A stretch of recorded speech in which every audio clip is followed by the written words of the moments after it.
Good morning. Happy Friday. It's freestyle time around here. And this is my buddy Bruce Dickens, formerly known as Robert Plant. And he just wanted to say hi. I figure he'll be like a regular feature of Freestyle Fridays. Maybe I'll introduce you to the other two dogs too, but they're not nearly as friendly. So, bye-bye. So I don't have any exciting cars to open today in front of the camera, but I did find these premium Hot Wheels Formula One cars. What are they parking at the sorority girl place yesterday, and I didn't realize that there's like two different cars, there's like two different ones for different team members. So like these are both number 24, two of these. Most of these are sold, by the way. They went pretty fast. I'm gonna go by again today and see if I can find some more. But this McLaren one is two different team members, so it doesn't say the name of the driver, but this is car number 81. See down there? And this one is car number 4.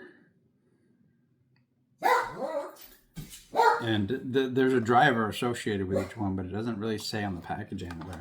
So, two Kick Sauber, two McLarens, two different drivers, two Williams, but it's the same number car.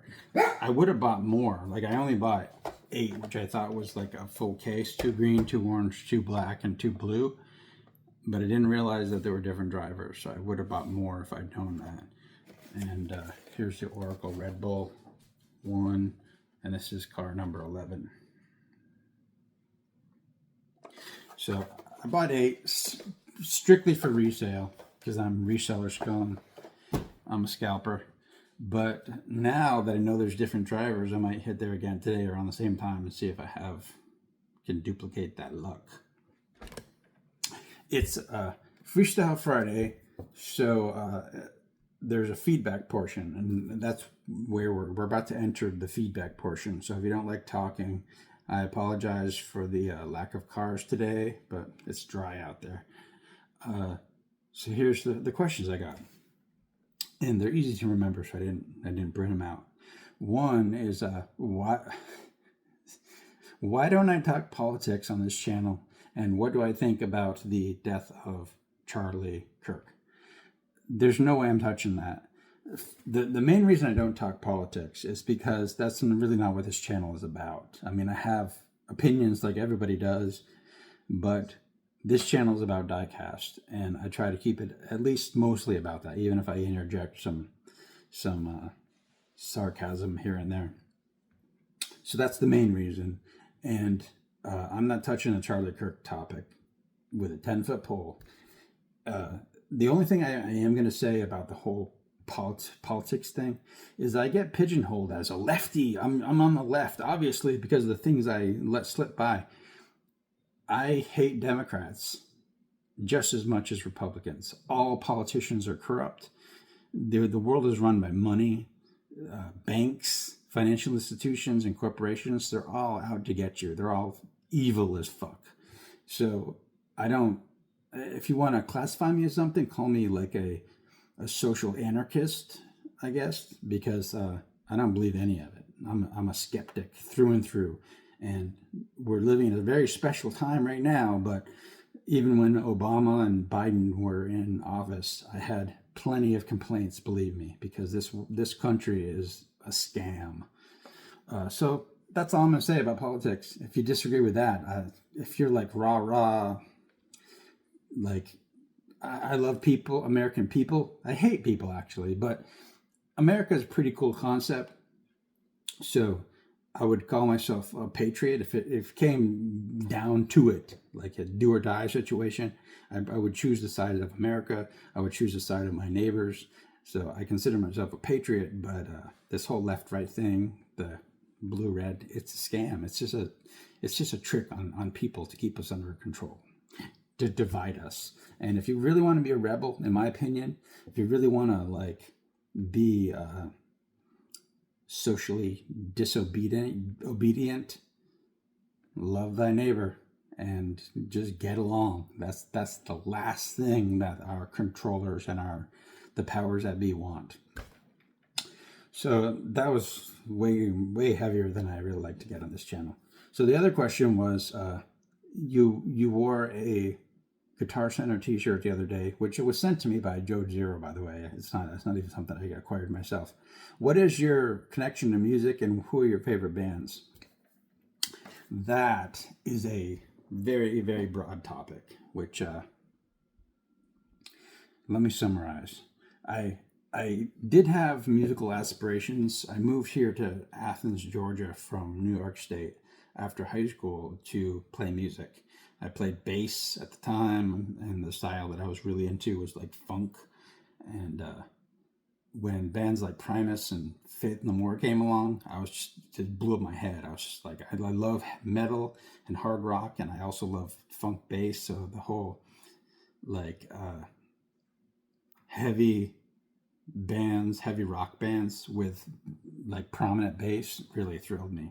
So I loved it, but it was hard. I realized very quickly by touring with other bands as like a roadie that I didn't have what it takes to be that hungry and that uncomfortable. I like comfort, I like food, and I like money. So I wound up going to college and doing the traditional lifestyle route. I have some friends who've definitely made it in the music business, which is amazing. And I have a lot of friends who are still plugging away at it in their 50s, which is more power to them. My favorite bands, oh my God. Like, I'm going to have to fall back to this thing that I used to tell people when I ran a record store, that when it comes to hard rock and heavy metal, if you want to call it that, the stuff that I call heavy metal, these days the kids call classic rock, but whatever. Or dad rock, dad metal. It's more like granddad metal at this point. But here's my spiel. There was a band that ruled the earth at any given time, and they usually gave over their crown to another band.